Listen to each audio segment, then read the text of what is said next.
Radio Equinox, la chaîne du peuple.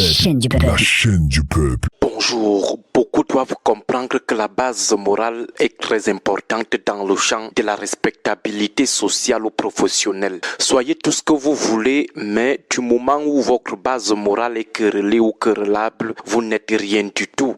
Vous ne valez absolument rien, vous n'êtes rien, vous ne méritez aucun respect. Chez nous, on a souvent tendance à en vouloir à ceux qui méprisent certains sujets brillants ou de la haute classe qu'ils trouvent immoraux. Nous ne sommes pas de cette tendance. Pour nous, nous pensons plutôt qu'il est légitime d'avoir du mépris pour ceux qui ne revendiquent aucune base morale. Du moment où vous prospérez dans les mœurs réprimandables, il est légitime qu'on vous méprise, quels que soient vos bons scores dans d'autres domaines. On ne peut pas continuer à vouer une estime à un tueur en série juste parce qu'il est brillant ou talentueux, ou alors parce qu'il distribue les dons chaque année dans le village. Du moment où vous opérez dans l'immoralité, tout ce que vous faites en bien ne mérite aucune ovation. La morale, c'est la base de tout. Vous avez un professeur agrégé qui est sans pitié avec les jeunes étudiantes, les harcèle sexuellement ou les soumet au chantage. Mais comme il est un professeur agrégé, sujet très brillant, on vous demande de le respecter, d'avoir un minimum de respect pour lui. On le respecte comment et pourquoi? Son nom est cité dans le vol flagrant du matériel de l'université ou des fonds destinés aux étudiants démunis. Après, on vous demande de ne pas le lui rappeler ou alors de ne pas le huer parce qu'il a un totem du droit, un pape de la science politique ou un dieu de la médecine ou de l'histoire. Un totem, un pape, un dieu qui prend les notes des pauvres étudiants pour les attribuer à un baron ou à un homme d'affaires qui veut un diplôme sans composer. Un totem, un pape, un dieu qui bloque les travaux ou les soutenances des étudiants dont il a la charge de diriger. Quelqu'un de foncièrement malhonnête ne peut pas exiger du respect parce qu'il est une star, une virtuose de la musique ou une icône dans une discipline sportive donnée. Quelqu'un fait dans les crimes rituels, il viole ses propres enfants pour de la richesse ou du pouvoir, mais on vous demande de le respecter parce qu'il aide les enfants démunis, il aide les enfants du village à chaque rentrée. Le fait qu'il soit régulièrement impliqué dans des pratiques sataniques ou inhumaines annule tout ce bien. La société doit apprendre à être rigoureuse sur le respect de certaines valeurs.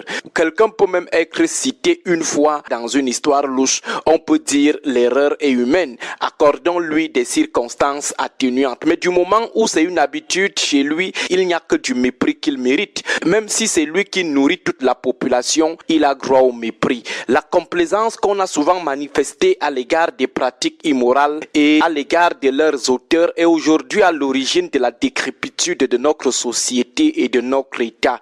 Parfois, même les victimes directes de ces immoralités sont les premières à protéger ou à porter en triomphe les personnalités engluées dans des pratiques louches.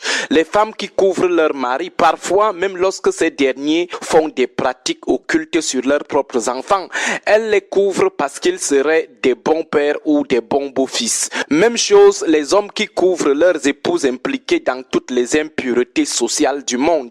Il y a certains qui trouvent des pirouettes pour cautionner cela en disant que c'est leur vie privée. Lorsque quelqu'un vole les biens destinés à la population, détourne le matériel de l'État, ça ne relève pas de la vie privée. Les crimes rituels, ce n'est pas la vie privée.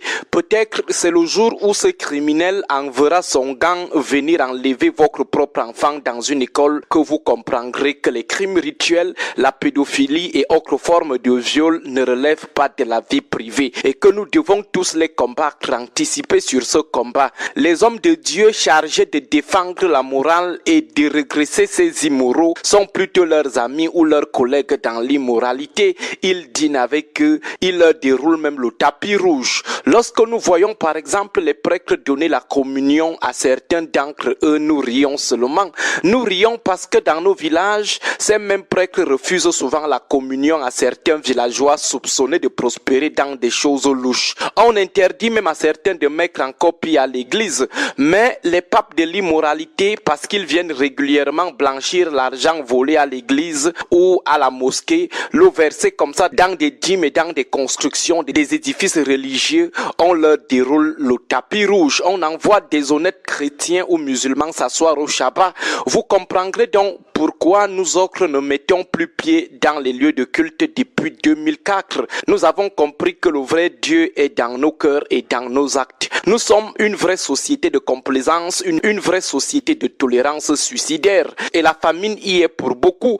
Parce qu'on m'en dit quelque chose, parce qu'on a peur de perdre un avantage, on sanctifie quelqu'un dont on maîtrise bien les états de service dans les choses inhumaines. Et le refrain qui est souvent repris en chœur par leurs complices passifs, c'est qu'on ne juge pas, seul Dieu va les juger. On aimerait vous voir un jour en situation de victime des actes odieux de ces immoraux. Vous nous direz si on ne juge pas toujours ou alors si Dieu demeure le seul habilité à juger. Certes, nul n'est parfait, mais lorsque ça devient une habitude, nous devons tous les déchoir dans nos cœurs et leur retirer toute notre dernière estime. Bonne journée à vous tous. Radio Equinox, la chaîne du peuple. La chaîne du